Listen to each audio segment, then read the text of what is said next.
আর সেই ঝড় বৃষ্টি থেকে বাঁচাতে বাসুকি নাগ ফনা মেলে দেয় ছোট্ট শিশুর মাথার উপরে। বসুদেব এগিয়ে চলে সমস্ত প্রতিকূলতাকে জয় করে। অবশেষে বসুদেব নন্দঘোষের বাড়িতে এসে পৌঁছয়। আর তার হাতে নিজের শিশুপুত্রকে তুলে দেয়।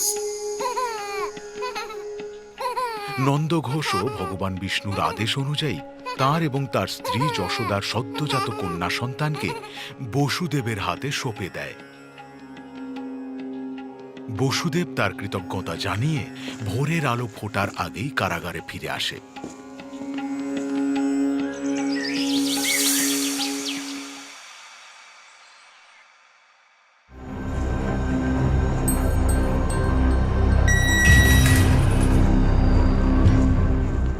আমি এসে গেছি, আমি এসে গেছি, আমি এসে